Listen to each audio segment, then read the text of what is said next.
School service কমিশনের চেয়ারম্যানের আজকে সাংবাদিক বৈঠকে যে বিষয়গুলি বা যে তথ্যগুলি উঠে এসেছে সেগুলো তোমরা অলরেডি জেনেছো এবং শুধু তাই নয় আজকে তোমাদেরকে জানিয়েছিলাম যে কি কি বলেছেন উনি, বিশেষ করে নতুন নিয়োগ প্রক্রিয়ার ক্ষেত্রে এই নিয়োগ প্রক্রিয়া সংক্রান্ত আর কি কি উঠে আসছে, কি কি সতর্কতা অবলম্বন করতে হবে প্রত্যেক অ্যাসপারেন্টকে, এবং হাতে তোমরা কত দিন পাবে, কত সময় পাবে, সেই বিষয়গুলো নিয়ে আজকে তোমাদের সাথে আলোচনা করবো ভিডিওর মাধ্যমে। তার কারণ হচ্ছে তোমরা দেখেছো যে গত দুদিনের ভিডিওতে প্রচুর কমেন্টস এসছে এবং সেই কমেন্টের সব উত্তর কিন্তু দেওয়া সম্ভব হয়নি।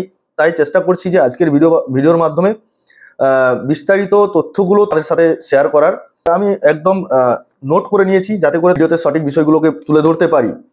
প্রথম কথা হচ্ছে যে এখন তোমাদের মাথায় যে প্রশ্নটা বারে বারে আসছে যে নতুনরা বসতে পারবে কি পারবে না, বা 2016 যারা ক্যান্ডিডেট ছিল তারাই শুধুমাত্র বসতে পারবে, এই বিষয়টা নিয়ে তোমাদেরকে গতকালও আমি বলেছিলাম যে দেখো কোর্টের রায়ে যেটা দেওয়া রয়েছে সেখানে কিন্তু শুধুমাত্র 2016 কথা উল্লেখ করেনি। আবার এটাও বলেনি যে নতুনরা এটার সাথে যুক্ত থাকতে পারবে। তো সেটার জন্য আজকে যখন সাংবাদিক বৈঠক হলো তখন সেখানেও চেয়ারম্যান যেটা বললেন, এটার জন্য কোর্টের কাছ থেকে ক্ল্যারিফিকেশন প্রয়োজন এবং সেই ক্ল্যারিফিকেশন পাওয়ার পরেই কিন্তু ওনারা নিয়োগ প্রক্রিয়া শুরু করবেন। আবার এটাও কিন্তু বলেছেন যে যুদ্ধকালীন পরিস্থিতিতে 1 থেকে 2 সপ্তাহ, সেটা 1 সপ্তাহ লাগতে পারে বা 2 সপ্তাহ লাগতে পারে, সেই 1 থেকে 2 সপ্তাহের মধ্যে নিয়োগ প্রক্রিয়ার জন্য দ্রুততার সাথে কাজ করবে। যাই হোক, এখন বলেছেন, তো দেখা যাক 1-2 সপ্তাহের মধ্যে কি রিপোর্ট আসে বা কতটা এটা নিয়ে এগিয়ে যাচ্ছে। এছাড়া একটা কথা উঠে এসেছে, যেটা হচ্ছে এই নিয়োগ প্রক্রিয়া 3 মাস তো হচ্ছে না, যেটা গতকাল ভুল ইনফরমেশন ছিল। তাহলে 3 মাসের মধ্যে নিয়োগ প্রক্রিয়া টোটাল সম্পন্ন হচ্ছে না। তোমরা ধরে রাখতে পারো এটা কিন্তু একটু লেন্দি প্রসেসে যাবে।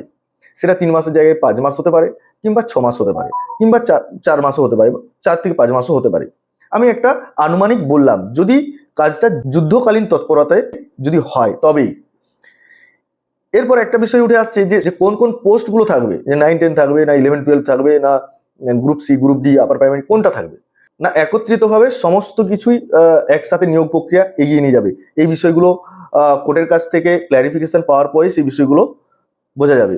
যে প্রশ্নগুলো বারবার ধরে প্রত্যেক অ্যাসপারেন্ট, তাছাড়া এই যে যারা চাকরি প্রার্থী অলরেডি এই মুহূর্তে চাকরিচ্যুত হয়েছেন, তাদের ক্ষেত্রেও কিন্তু একটা বেশ মানসিক চাপের মধ্যে ওনারা রয়েছেন, এবং যারা নতুনভাবে পরীক্ষা দেওয়ার জন্য ভাবছে তারাও কিন্তু চাপের মধ্যে রয়েছে। তো ফ্রেশ রিক্রুটমেন্টে 2016 এবং নতুনরা সুযোগ পাবে কি পাবে না সেটার জন্য কিন্তু একটা ক্ল্যারিফিকেশন কোর্টের কাছ থেকে নেবে, তারপরে হয়তো বিষয়গুলো তুলে ধরতে পারবে এবং আমরা সবাই সেটা জানতে পারবো।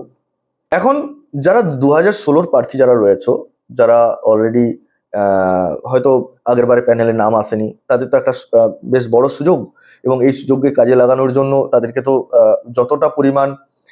যতটা পরিমাণ নিজেদেরকে তৈরি করা, মানে মনকে শক্ত করে তৈরি করা যে এইবারে চাকরি নিতেই হবে। শুধু তাই নয়, ফ্রেশ হিসাবে এক্সামটা হবে।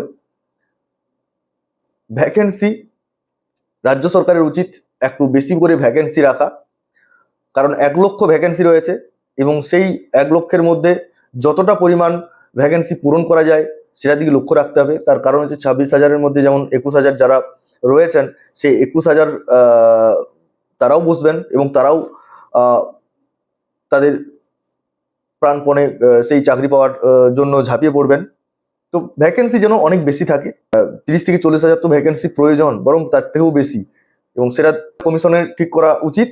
আর সর্বশেষ যে কথাটা বলবো সেটা হচ্ছে তাদের প্রস্তুতি অবশ্যই প্রয়োজন। আমি বলবো প্রস্তুতি অবশ্যই শুরু করে দাও, একদম সময় নষ্ট করো না। যতটা পরিমাণ নিজেদেরকে গেইন করতে পারো গেইন করে নিয়ে যাও, সাবজেক্টের উপর প্রচুর পরিমাণে জোর দাও, কারণ এই সরকার এটাকে হয়তো যত তাড়াতাড়ি সম্ভব হয়তো নিয়োগ করার চেষ্টা করবে, কারণ এতজন চাকরিচ্যুত তারা চেষ্টা করবে যে এই চাকরিকে আবার পুনরায় ফিরে পাওয়ার জন্য, তো পরীক্ষা দেওয়ার মাধ্যমে। তো সেক্ষেত্রে সরকারও চাইবে যে যত দ্রুত এক্সামটা নেওয়া যায় সেটা চেষ্টা করবে আশা করি। তো এখন রুটিন মাফিক প্রিপারেশন শুরু করে দাও। আজকে এই পর্যন্তই। পরবর্তী ক্ষেত্রে নতুন কোনো খবর হলে অবশ্যই তোমাদের সাথে শেয়ার করবো, আলোচনা করবো। সকলে ভালো থেকো, সুস্থ থেকো। আজকের ভিডিও এখানে শেষ করছি। ধন্যবাদ।